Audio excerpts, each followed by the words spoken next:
like that down. Well, there's not a magic answer. If there was, someone else would have found it before we did. He's a talented back, and to sing his praises will probably not do him justice. I think he's one of the not talked about backs out there that is very talented. His vision, he runs big, and he has speed, and his vision. He's a fun back to watch if you're not playing, you know. And he's been doing it a long time for him, and so you know we've by no means have not respected the tailbacks we've faced thus far. But if there was a guy you're going to circle, probably going into the year that we have the utmost respect for him, it would be him. He can play, and they do a nice job with him. I saw Marcus kind of left Marcellus on the depth chart this week. What was kind of the reason for that? Is he showing you something that it wasn't earlier in the year? Or? Yeah, it's just as we grade the video each and every Sunday. If there's if a guy earns the right to move up in the depth, then we do that. If in other cases, it can be a guy plays poorly and moves down. But in a best scenario, we're able to shuffle that depth chart every single week. And that just means from a competitive standpoint that the guys are jockeying for spots. They'll all play. So there's not anything more to that than simply the first series of the game. But we see quite a bit of Pippins, and he's had a good week of practice as well. Along that same line, how do you keep guys from getting comfortable at their position in the depth chart during a week of practice and trying to make that message that it's still competitive? Yeah, and I think that ties into everything you want as you build a program. The best programs have that, and it's obviously you're preparing every week for an opponent, but it's the inner competition that provides that as best you can to protect against any type of complacency or regardless. The last thing you want is, regardless of my performance, I'm playing on Saturday, because that culture doesn't lead to the right type of result. So no, we want to create that competition to practice to the best of our ability, while obviously the main objective is preparing for that opponent. But we part of that too is we want to play as many guys as we possibly can. And once you earn the right to play, we're going to get you in there. And if you prove to be one of our best 11, then that's where you'll find yourself. Is that something the defense prides itself on? Is just like having a next man up mentality with all the injuries and stuff that's been going on? Yeah, you need to, and in every program. I don't know that we're dissimilar that way in terms of number of guys out or guys that maybe they'll be back this week or maybe in 2 weeks or all those things.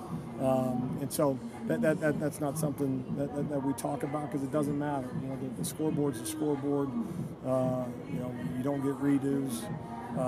And we have an anticipation from a coaching staff standpoint and all those players in the locker room that who's ever in that football game is going to be ready to play and play at a high level. I think Renard said on Tuesday he kind of started to see the team let down a little bit in the third quarter of the game, and obviously this was a team that was pretty resilient when you guys put Boise State and had the big deficit. Is it easier for a team to get deflated on the road when kind of everything is against them and they don't have the support of the home crowd? Or well, and I don't want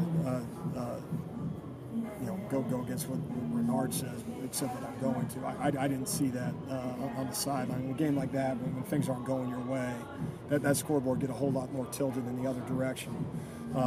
Defense take the field after 6 sudden change opportunities and 2 other after special team plays inside the 50-yard line.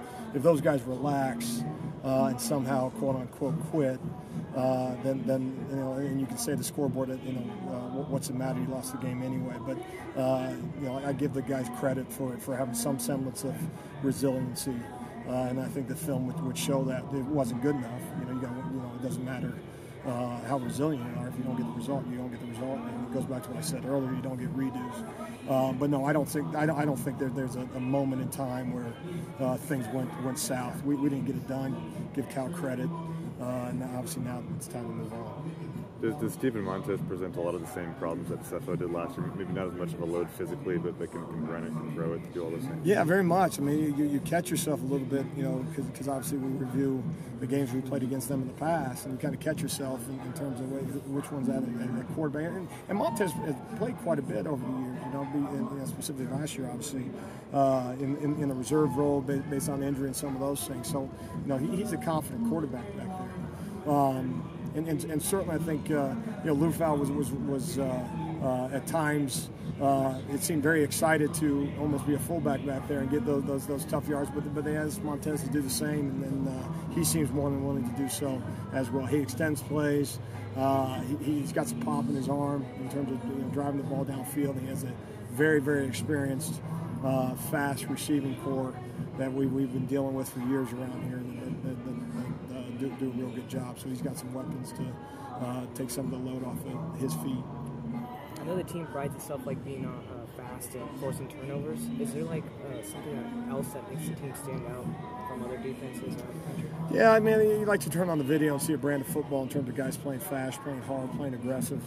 We use the term playing downhill, trying to get in the opponent's backfield. That's the one thing off a week ago. I'm very, very disappointed in terms of our inability to get a takeaway.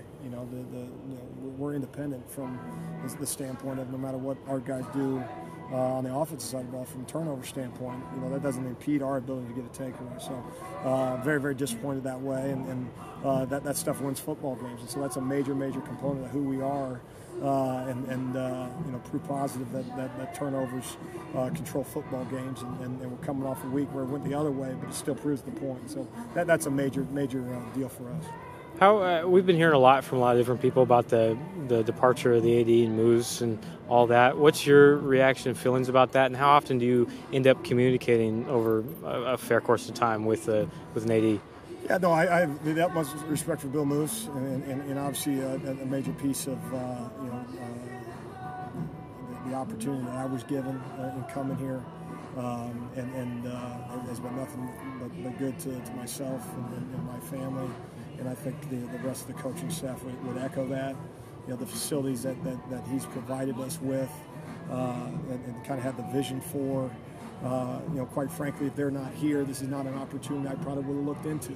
If you walk into a situation where the facilities, based on where they were before Bill Moose, then that's probably right, wrong, or indifferent. That's just me being honest, and it's intended to give credit to this athletics department, and obviously that goes all the way up to those individuals that are writing checks.